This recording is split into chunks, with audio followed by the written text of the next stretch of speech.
Assalamualaikum warahmatullahi wabarakatuh. Perkenalkan, nama saya Sri Ratnasari dari Universitas Siber Asia. Saya akan mempresentasikan analisis kebijakan PPN atas industri kelapa sawit terpadu dalam mata kuliah metode penelitian.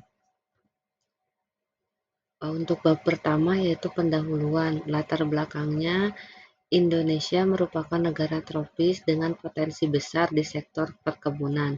Kelapa sawit menjadi komoditas unggulan dengan luas lahan terus meningkat.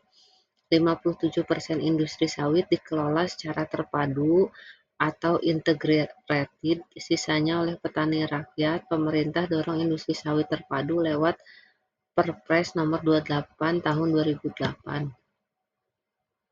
Di sisi perpajakan, PPN atas tandan buah segar yaitu (TBS) dibebaskan menurut PP 12 tahun 2001. Namun, ketidakjelasan regulasi muncul pada PMK 78 tahun 2010 dan SE 90 PJ tahun 2011.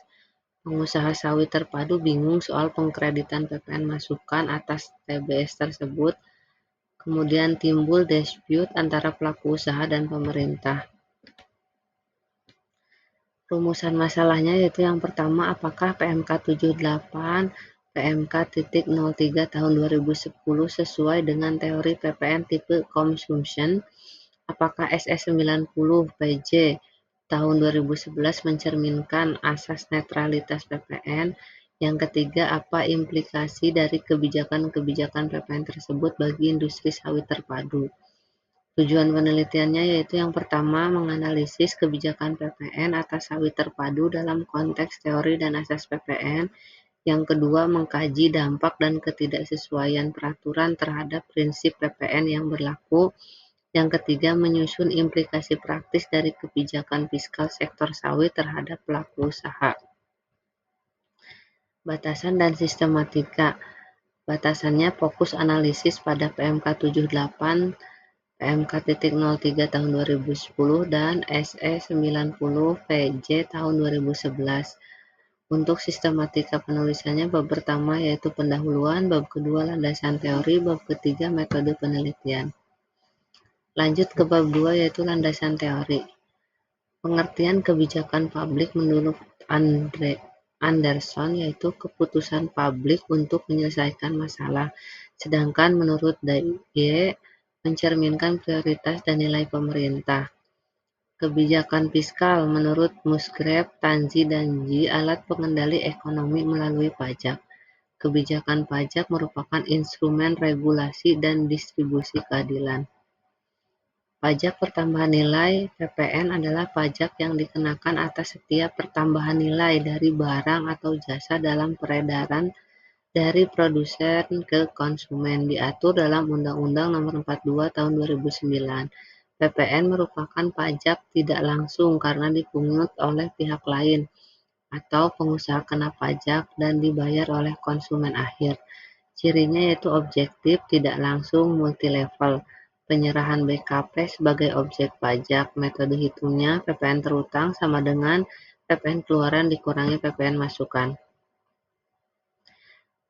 Fasilitas dan isu PPN dalam industri sawit. Fasilitasnya pembebasan, penundaan, restitusi. Untuk masalahnya, ketidaktepatan definisi penyerahan dalam industri terpadu, yaitu perpindahan TBS ke CPO. Proses internal, bukan transaksi antar pihak. Kerangka pemikirannya, kebijakan fiskal seharusnya mendorong investasi dan efisiensi ekonomi. Yang kedua, ketidaktepatan penerapan PPN, distorsi, beban ganda, dan ketidakpastian.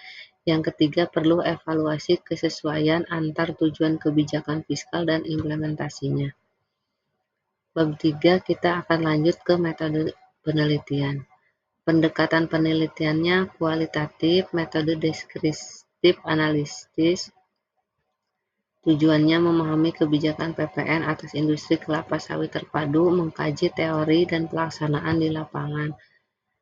Sumber datanya untuk data primernya dari Undang-Undang PPN, PMK, SE, Perpres, sedangkan data sekundernya dari jurnal ilmiah, buku teks pajak, laporan Gapki, artikel, dan publikasi akademi pemerintah.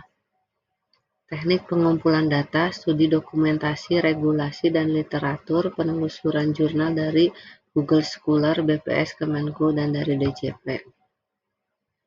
Teknik analisis data, pertama analisis isi, konten analisis kebijakan, pola isi analisis, tujuan, interpretasi makna regulasi, evaluasi dampak terhadap industri sawit terpadu.